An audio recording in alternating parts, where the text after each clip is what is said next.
نہیں آ پائے۔ کتنے ایسے لوگ تھے جن کی خواہش تھی، تمنا تھی کہ میں بھی رمضان المبارک میں عبادت کروں گا، لیکن اللہ تعالیٰ کو کچھ اور منظور تھا، اللہ تعالیٰ نے اپنے پاس بلا لیا۔ کتنے ایسے ساتھی تھے جو اس مسجد کے اندر اور مساجدوں کے اندر بھی جمعہ کی نماز میں شریک ہوتے تھے، پانچوں وقت کی نماز میں شریک ہوتے تھے اور مسجدوں کے اندر قرآن کی تلاوت کرتے تھے۔ آپ کے بھی جان پہچان ہوں گے، آپ کے دوست ہوں گے، آپ کے رشتہ دار ہوں گے، لیکن وہ دنیا چھوڑ کر چلے گئے، اب قبروں میں جا کر اندر پڑے ہوئے ہیں۔ اب قبر کے اندر چلے گئے، اب وہاں پر صرف اعمال کام آئے گا۔ یہ زندگی بہت مختصر سی زندگی ہے، یہ ہمیشہ والی زندگی نہیں ہے۔ اس زندگی کو یہ مت سمجھیے کہ ہم یہاں ہمیشہ کے لیے آئے ہوئے ہیں۔ دیکھیں تو صحیح، اتنے بڑے بڑے دنیا کے اندر بادشاہ آئے، تاج محل کو بنانے والے مسلمان بادشاہ، قطب مینار کو بنانے والے مسلمان بادشاہ، لال قلعہ کو بنانے والے مسلمان بادشاہ۔ بھائی بھارت کے اندر اتنے بڑے بڑے سب کارنامے انجام دے کر لیکن چلے گئے وہ بھی قبروں میں۔ ہمیں اور آپ کو بھی یہ دنیا چھوڑ کر جانا ہے، لیکن اگر ہم اچھا کر کے جائیں گے تو وہی کام آئے گا، ورنہ خالی ہاتھ آئے تھے، خالی ہاتھ ہمیں جانا ہے۔ ہم سوچے تو صحیح، دنیا کے اندر اتنے مشغول ہو گئے ہیں کہ ہم چند منٹ کے لیے، چند گھنٹوں کے لیے اللہ تبارک و تعالیٰ کو دینے کو تیار نہیں ہیں۔ کیا ہے کہ پانچوں وقت کی اذان دی جاتی ہے، آؤ حی علی الصلاۃ، آؤ نماز کی طرف، آؤ کامیابی کی طرف، لیکن ہم تیار نہیں ہیں کہ چند منٹ کے لیے دکانیں بند کر دے۔ جمعہ کی اتنی بڑی فضیلت ہے، لیکن ہم تیار نہیں ہیں کہ چلو بھائی جمعہ میں ہم کم سے کم 1 گھنٹہ دکانیں اللہ کے لیے بند کر دے۔ اللہ تبارک و تعالی آپ کے رزق میں بھی برکت عطا فرمائیں گے۔ اور یہ دنیا اصل دنیا نہیں ہے میرے بھائیوں، اصل جو منزل ہے اور ہمیشہ جو رہنا ہے وہ آخرت کے لیے تیاری کرنی چاہیے۔ لیکن افسوس کی بات ہے کہ ہم جمعہ میں بھی کس وقت تشریف لاتے ہیں؟ جب خطبہ دینے کے لیے امام صاحب منبر پر کھڑے ہو جاتے ہیں، بھاگم بھاگ دوڑتے ہوئے آتے ہیں، حالانکہ کہا گیا کہ نماز کے لیے جب جائے تو وقار کے ساتھ جائے، دوڑتے ہوئے مت جائے۔ لیکن افسوس کہ ہم جمعہ کے دن بھی جو ہفتے میں سب سے افضل دن ہے، اس کی کتنی ساری فضیلتیں ہیں کہ جو شخص مسجد پہلے آتا ہے، جو شخص جمعہ کے دن تیاری کرتا ہے، غسل وغیرہ کرتا ہے اور اسی جو مستحب چیزیں ہیں وہ کرنے کے بعد جو مسجد پہلے تشریف لاتا ہے، تو ایک جمعہ سے لے کر اگلے جمعہ تک جو درمیانی میں جو گناہ کیے وہ صغیرہ گناہ وہ معاف کر دیے جاتے ہیں۔ لیکن ہم کب تشریف لاتے ہیں؟ جب امام صاحب عربی میں خطبہ دینے کے لیے کھڑے ہو جاتے ہیں، جس وقت فرشتے رجسٹر بند کر دیتے ہیں، صرف بس 2 رکعت کی نماز پڑھی، بس اسی کا ثواب لے گئے، لیکن جو جمعہ کی اصل فضیلت ہے اس کو ہم چھوڑ دیتے ہیں۔ جمعہ کے دن کہا گیا کہ کثرت کے ساتھ درود شریف پڑھے، لیکن کتنے ایسے نوجوان ہیں، کتنے ایسے ہماری مائیں اور بہنیں ہیں، کتنے ایسے ہمارے بزرگ ہیں جو جمعہ کے دن کثرت کے ساتھ درود شریف اللہ کے نبی صلی اللہ علیہ وسلم پر بھیجتے ہیں۔ اللہ کے نبی صلی اللہ علیہ وسلم جو ہمارے اور آپ کے لیے رویا کرتے تھے، اللہ کے نبی صلی اللہ علیہ وسلم جب معراج میں بھی گئے تو اس وقت ہمیں اور آپ کو نہیں بھولے۔ کل قیامت کے میدان میں جب نفسی نفسی کا عالم ہوگا، اس وقت بھی اللہ کے نبی صلی اللہ علیہ وسلم ہم جیسے گناہگاروں کو، بدکاروں کو نہیں بھولیں گے۔ کون بندہ جو ساری دن اور رات جوئے کے انڈے میں دن اور رات گزار رہے رہے ہیں, شراب کے اڈے میں دن اور رات گزار رہے ہیں, زناکاریوں میں دن اور رات گزار رہے ہیں, نمازوں کو چھوڑ کر دن اور رات گزار رہے ہیں, قرآن کی تلاوت کو چھوڑ کر دن اور رات گزار رہے ہیں, ایسی امت کے لیے اللہ کے نبی صلی اللہ علیہ وسلم کل قیامت کے میدان میں بھی سفارش کریں گے. لیکن ہم کہاں کھوئے ہوئے ہیں؟ ہم بس دنیا کے خبروں کو پڑھتے ہیں, دنیا کے نیوز کو پڑھتے ہیں, لیکن اللہ نے ہمیں جو کہا کہ قرآن تو پڑھو, قرآن تو سیکھنا آپ کے اوپر فرض ہے. کیا کہا گیا؟ خیرکم من تعلم القرآن وعلمہ, کہ تم میں سب سے بہتر وہ شخص ہے جو قرآن کو سیکھتا ہے, دوسروں کو سکھاتا ہے. لیکن کتنے ایسے لوگ ہیں جو اخباروں میں, جو ٹیلی ویژن میں, جو ٹی ویوں میں, اخباروں میں ہم وقت گزار دیتے ہیں, لیکن یہ توفیق نہیں ہوتی کہ چلو اللہ نے ہمیں حکم دیا ہے, مقدس کتاب, جب کوئی اللہ کی کتاب کی تلاوت کرتا ہے اللہ تعالیٰ بالکل قریب ہو جاتے ہیں. اللہ تبارک و تعالیٰ ایسے بندوں سے خوش ہوتا ہے کہ میری کتاب کو یہ پڑھ رہا ہے, لیکن اللہ تعالیٰ کہ اس کتاب کو ہم چھوڑ کر کن چیزوں میں مشغول ہے. آج دیکھیں تو صحیح کتنے ایسے لوگ ہیں. یہ دعا جو میں بتایا رجب کے مہینے میں کرنی چاہیے, کون سی دعا؟ اللہم بارک لنا فی رجب و شعبان وبلغنا رمضان. کتنے ایسے لوگ ہیں جو یہ دعا مانگتے ہیں. اللہ کے نبی صلی اللہ علیہ وسلم کثرت کے ساتھ یہ دعا کیا کرتے تھے. کیوں؟ کیونکہ اللہ کے نبی صلی اللہ علیہ وسلم کو رمضان المبارک کی فضیلت ان کو معلوم تھا. اللہ کے نبی صلی اللہ علیہ وسلم جانتے تھے کہ رمضان المبارک میں اگر ہمیں توفیق ملی, اللہ تبارک و تعالی اگر ہمیں توفیق دیے اور رمضان المبارک میں اگر ہم اللہ کی عبادت کریں گے تو اللہ تعالیٰ پچھلے 1 سال کے گناہ کو معاف کر دیں گے. سوچے تو صحیح, اتنے بڑے نبی جو بخشے بخشائے ہیں, جو معصوم ہیں, اللہ کے نبی صلی اللہ علیہ وسلم کی وجہ سے یہ پوری کائنات کو اللہ تعالیٰ نے پیدا کیا, یہ دنیا کے نظام کو چلا رہے اللہ تعالیٰ, یہ ہمارے نبی صلی اللہ علیہ وسلم کے صدقے. لیکن دیکھے تو صحیح اللہ کے نبی صلی اللہ علیہ وسلم کی تعلیمات کو ہم بھول کر کس دنیا کے چکروں میں پڑے ہوئے ہیں. ہمیں تو اصل اپنے مقصد کو دیکھنا چاہیے کہ اللہ تعالیٰ نے ہمیں اور آپ کو ایمان والا پیدا کیا ہے. جب اذان ہو جائے, جب اللہ تعالیٰ کی ندا, سوچے تو صحیح اللہ تعالیٰ کہہ رہے 5 وقت لوگوں کو آواز دو اور بلاؤ مسجد کی طرف. اتنے مہربان ہے اللہ تعالیٰ. تھوڑی دیر کے لیے اگر آپ دکانیں بند کر دیں گے, تھوڑی دیر پہلے اگر آپ مسجد میں تشریف لے جائیں گے تو کیا آپ کا نقصان ہو جائے گا؟ لیکن یہ نہیں سوچتے کہ قبر کے اندھیرا, وہ قبر کی منزل جو قبر یہ کہتی ہے آؤ میں تیار ہوں, اگر تم نیک اعمال کر کے آؤ گے تو یہ قبر تمہارے لیے جنت کا باغ بن جائے گی, اور اگر تم برا اعمال کر کے آؤ گے, اگر تم دنیا میں منچاہی زندگی گزار کر آؤ گے تو یہ قبر کہتی ہے آؤ میں تیار ہوں, میں اس طریقے سے میں پیسوں گا اور اس طریقے سے دباؤں گا کہ دائیں طرف کی پسلیاں بائیں طرف کی پسلیوں میں آ جائیں گی اور بائیں طرف کی پسلیاں دائیں طرف کی پسلیوں میں آ جائیں گی. اس قبر کے بارے میں ہم اور آپ نہیں سوچتے. قبر میں ہم جب جاتے ہیں قبرستان میں, کتنے ایسے نوجوان ہیں جو قبرستان میں بھی جا کر موت کو یاد نہیں کرتے. جنازہ ہمارے سامنے, ہماری آنکھوں کے سامنے کتنے ایسے رشتہ دار ہیں, کتنے ایسے ہمارے دوست و احباب ہیں جو اس دنیا کو چھوڑ کر جا رہے ہیں, لیکن ہم سوچے تو صحیح اسی کے پیچھے ہم جاتے ہیں. لیکن ہمیں یہ توفیق نہیں ہوتی کہ ایک دن ہمیں بھی اس طریقے سے اٹھایا جائے گا. ہمیں اس قبر کی منزل کو یاد کرنا چاہیے.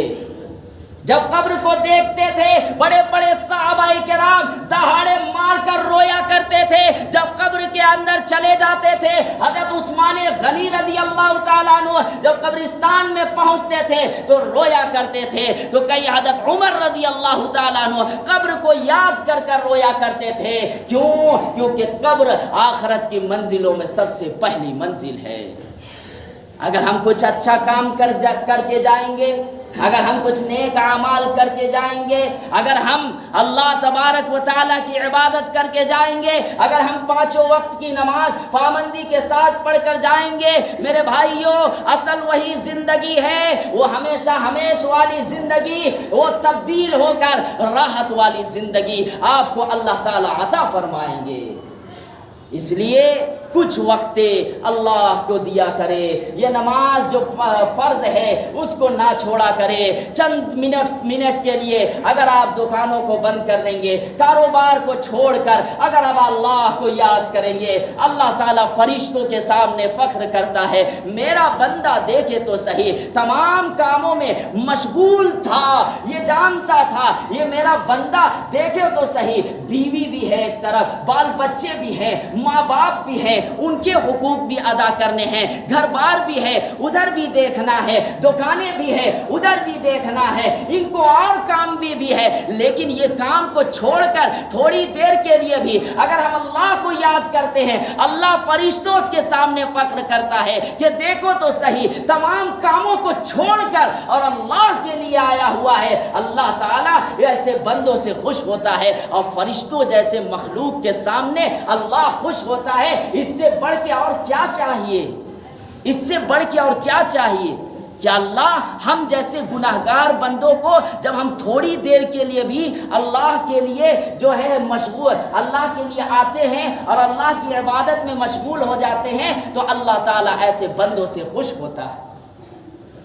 اللہ کے نبی صلی اللہ علیہ وسلم، حضرت ابو ہریرہ رضی اللہ تعالیٰ عنہ کی روایت ہے، حضرت ابو ہریرہ رضی اللہ تعالیٰ عنہ بیان کرتے ہیں کہ ایک مرتبہ اللہ کے نبی صلی اللہ علیہ وسلم نے ارشاد فرمایا کہ میں 5 باتوں کی نصیحت کرتا ہوں، کون ہے جو ان 5 باتوں پر عمل کرے گا؟ حضرت ابو ہریرہ رضی اللہ تعالیٰ عنہ کھڑے ہو جاتے ہیں اور کہتے ہیں اللہ کے نبی صلی اللہ علیہ وسلم میں خود تیار ہوں۔ اللہ کے نبی صلی اللہ علیہ وسلم حضرت ابو ہریرہ رضی اللہ تعالیٰ عنہ کے ہاتھ کو پکڑ کر اور ترتیب سے وہ 5 باتوں کی نصیحت فرماتے ہیں جو ہم سب کو بھی عمل کرنا چاہیے۔ اگر یہ 5 باتوں پر عمل کریں گے تو انشاءاللہ اللہ کی ذات سے امید ہے کہ ہماری دنیا بھی سنور جائیں گی، آخرت بھی سنور جائیں گی۔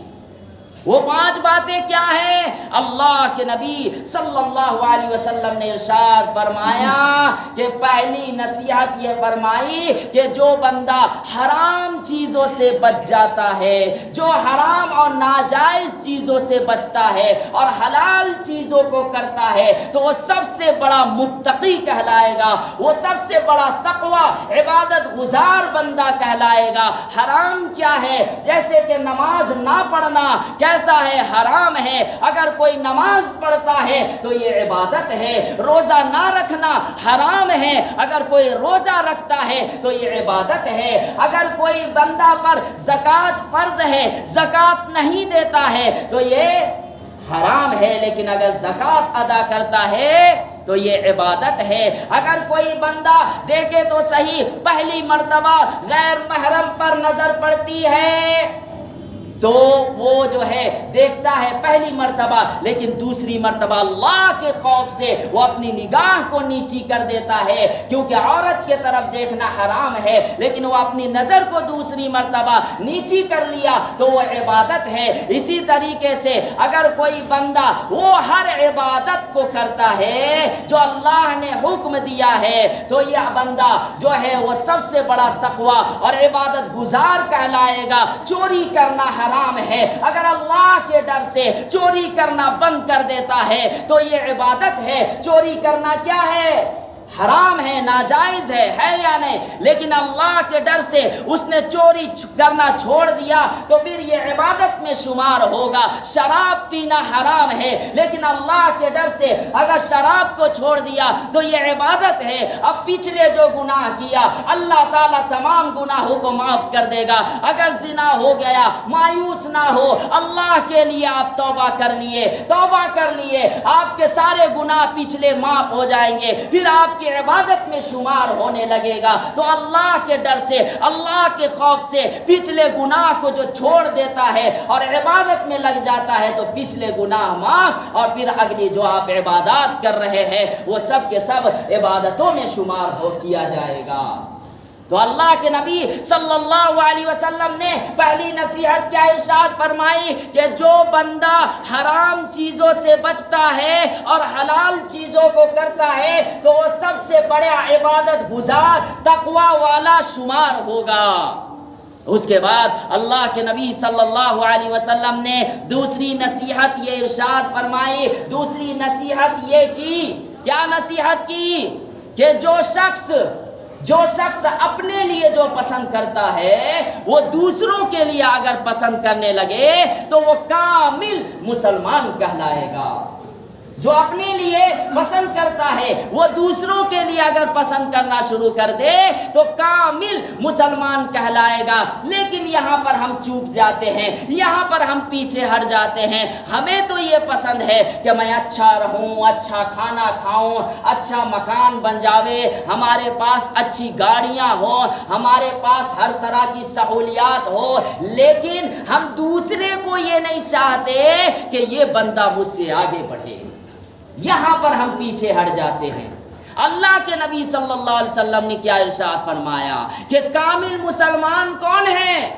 کہ جو اپنے لیے جو پسند کرتا ہے وہ دوسرے مسلمان بھائیوں کے لیے پسند کرے۔ لیکن یہاں پر ہم پیچھے ہٹ جاتے ہیں۔ میں نے اکثر بندے کو دیکھا ہے کہ وہ یہ سوچتے ہیں کہ مجھ سے آگے یہ کیسے بڑھ رہا ہے، میں کیسے اس کو نیچے گراؤں، میں کیسے اس کو ٹانگ کھینچوں، اچھا اس کی یہ مجال ہے۔ لیکن میرے بھائیوں، آپ دنیا کے اندر کسی کو گرا سکتے ہیں، آپ دنیا کے اندر کسی کو جھکا سکتے ہیں، لیکن اللہ کے یہاں آپ کو جواب دینا ہوگا، وہاں ہر انسان کو پیش ہونا ہوگا، وہاں ہم اور آپ کیسے بچیں گے؟ تو کامل مسلمان کون ہے؟ جو اپنے لیے جو پسند کرتا ہے وہ دوسرے مسلمان بھائی کے لیے پسند کرے۔ اور کامل مومن کون ہے؟ جو رشتہ داروں کے ساتھ اچھا سلوک کرتا ہے، رشتہ داروں کے ساتھ اچھا معاملہ رکھتا ہے، رشتہ داروں کے ساتھ حسن سلوک کرتا ہے۔ اس میں بھی ہم پیچھے ہٹ جاتے ہیں۔ سب سے بہترین صدقہ کون ہے؟ دیکھیں تو صحیح، اگر کوئی آدمی آپ کے ساتھ اچھا معاملہ کر رہا ہے، کوئی آدمی آپ کا دوست ہے تو آپ ان کے ساتھ اچھا رہیں گے، لیکن رشتہ دار جو آپ کو تکلیف پہنچا رہا ہے اس کے ساتھ اچھا معاملہ کرنا یہ بہت بہترین صدقہ ہے۔ اللہ کے نبی صلی اللہ علیہ وسلم کو اپنے رشتہ دار تکلیف پہنچاتے تھے، چچا جان ہے، چچی جان ہے، بھائی رشتہ دار پہنچاتے تھے یا نہیں؟ اس کے باوجود اللہ کے نبی صلی اللہ علیہ وسلم ان کے ساتھ اچھا سلوک کرتے تھے۔ کبھی بیمار ہو گئے تو عیادت کرنے کے لیے چلے جاتے تھے، کبھی کسی کی تکلیف کی خبر پہنچتی تھی، اللہ کے نبی صلی اللہ علیہ وسلم اس کی تکلیف کو دور کیا کرتے تھے۔ کبھی خبر یہ ملتی تھی کہ اس کے یہاں لباس نہیں ہے، دیکھے تو صحیح، ایک دشمن ہے، رشتہ دار ہے، ایمان والا بندہ نہیں، لیکن اس کے باوجود جب خبر ملتی تھی کہ یہ پریشانیوں میں ہے، اللہ کے نبی صلی اللہ علیہ وسلم ان کی پریشانی کو دور کیا کرتے تھے، پہنچ جایا کرتے تھے، ان کے گھر میں جو بھی پریشانیاں ہوتی تھی ان کی پریشانیوں کو دور فرماتے تھے۔ تو کہا گیا کہ سب سے اچھا رشتہ دار کون ہے؟ جو اپنے رشتہ داروں کے ساتھ اچھا سلوک کرتا ہے، تو یہ کامل ایمان والا ہوا، یہ کامل ایمان والا ہوا۔ اس کے بعد اللہ کے نبی صلی اللہ علیہ وسلم نے چوتھی نصیحت یہ فرمائی کہ آپ کثرت کے ساتھ مت ہنسا کرو۔ اس کا مطلب کیا ہے؟ اس کا مطلب یہ ہے کہ بات بات پر جھوٹ سچ ملا کر ہنستے زیادہ مت ہنسا کرو، اس لیے کہ اللہ کے نبی صلی اللہ علیہ وسلم نے حدیث کے اندر یہ ارشاد فرمایا کہ جو چیز میں جانتا ہوں اگر تم جانو گے تو کثرت کے ساتھ ہنسنا بند کر دو گے۔ آج دیکھے تو صحیح کتنے ایسے نوجوان ہیں جو جھوٹ بول کر مذاق کے طور پر ایک دوسرے کو ہنسانے کے لیے ہم جھوٹ بھی بول دیتے ہیں اور اس طریقے سے ہم ہنسواتے ہیں۔ ایک تو جھوٹ بولنے کا گناہ، اور اس کے بعد جو ہے کثرت کے ساتھ ہنسنے سے بھی اللہ کے نبی صلی اللہ علیہ وسلم نے منع فرمایا ہے۔ اللہ کے نبی صلی اللہ علیہ وسلم ایک مرتبہ صحابہ کرام کو دیکھے کہ کثرت کے ساتھ ہنس رہے تھے۔ اللہ کے نبی صلی اللہ علیہ وسلم نے کیا فرمایا کہ جو چیز میں جانتا ہوں اگر تم جان جاؤ گے تو اس طریقے سے نہیں ہنسو گے جس طرح تم کو میں دیکھ رہا ہوں ہنستے ہوئے، جس طرح میں دیکھ رہا ہوں ہنستے ہوئے۔ اس کا یہ مطلب نہیں کہ شریعت جو ہے ہنسنے کی اجازت نہیں دیتی ہے، اجازت دیتی ہے، لیکن اس کا یہ مطلب ہے کہ ہر وقت ہنسنا اور پھر اس کے بعد اس میں جھوٹ وغیرہ ملا دینا اور لوگوں کو ہنسانے کے لیے ہر طریقے کے غلط جھوٹ اس طرح ملا کر ہنساتا ہے اور کثرت کے ساتھ ہنستے ہی رہتا ہے، تو اس سے نقصان کیا ہوتا ہے؟ اس کا دل مردہ ہو جاتا ہے، اعمال کے طرف اس کو جو ہے توفیق نہیں ملتی، اعمال کرنے کو اسے من نہیں کرتا، اسے عبادت کرنے کو من نہیں کرتا، کیونکہ وہ جو ہے صرف اور صرف ہنسی میں مشغول ہو گیا ہے۔ اس کا یہ مطلب ہے، اس کا یہ مطلب نہیں کہ شریعت بالکل اجازت نہیں دیتی، جائز طریقے سے ہنسنا چاہیے، ہنسنا کوئی منع نہیں ہے، ہنسنا کوئی منع نہیں ہے۔ اس کے بعد اللہ کے نبی صلی اللہ علیہ وسلم نے پانچویں نصیحت کیا ارشاد فرمائی؟ پانچویں نصیحت یہ ارشاد فرمائی کہ جو آدمی بدلہ لینے کی طاقت رکھتا ہے ہر اعتبار سے، اس کے پاس طاقت ہے، قوت ہے، مال و دولت ہے، سب کچھ ہے، لیکن طاقت لینے کے باوجود اگر کوئی بندہ اللہ کے لیے اس شخص کو معاف کر دیتا ہے، کوئی بندہ سے غلطی ہو گئی، مثال کے طور پر ہم سے کوئی غلطی ہو گئی، انسان ہیں، آپ سے بھی غلطی ہو سکتی ہے، اب اگر میں آپ سے معافی مانگنے کے لیے آ گیا یا آپ کو ایسی کوئی بات پہنچی جس سے آپ کو تکلیف ہو رہی ہو، لیکن اللہ کے لیے آپ نے معاف کر دیا، آپ کے پاس طاقت ہے، قوت ہے، بدلہ لے سکتے ہیں، لیکن اللہ کے لیے آپ نے معاف کر دیا، اللہ تعالیٰ ایسے بندوں سے بہت خوش ہوتا ہے، اور اللہ کہتا ہے کہ اگر ایسا بندہ جو معاف کر دیا طاقت لینے کے باوجود، طاقت ہے بدلہ لینے کے باوجود، تو ایسے بندے کی اگر عزت کم ہو جاوے تو مجھ سے لے لے۔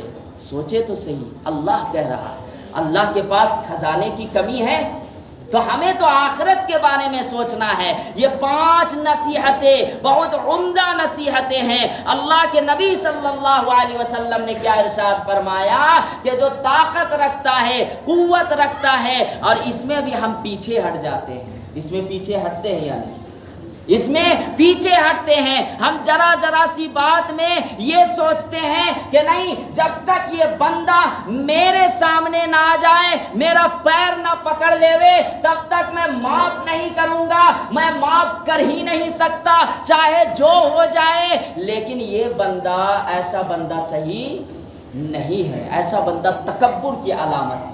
اگر کوئی آدمی آپ سے معافی مانگ لیا، کوئی آدمی کہہ رہا کہ مجھ سے غلطی ہو گئی، تو آپ اللہ کے لیے معاف کر دیں، آپ کی عزت میں کمی نہیں ہوگی۔ اگر آپ معاف کر دیں گے، اللہ تبارک و تعالیٰ کل قیامت کے میدان میں جو آپ کو اجر و ثواب عطا فرمائے گا، وہ تو اللہ ہی زیادہ بہتر جانتا ہے۔ اللہ تعالیٰ سے دعا ہے کہ اللہ تعالیٰ ہم سب کو کہنے سننے سے زیادہ عمل کرنے کی توفیق عطا فرمائے۔ وآخر الدعوانا الحمدللہ رب العالمین۔ جو حضرات سنت نہیں پڑھے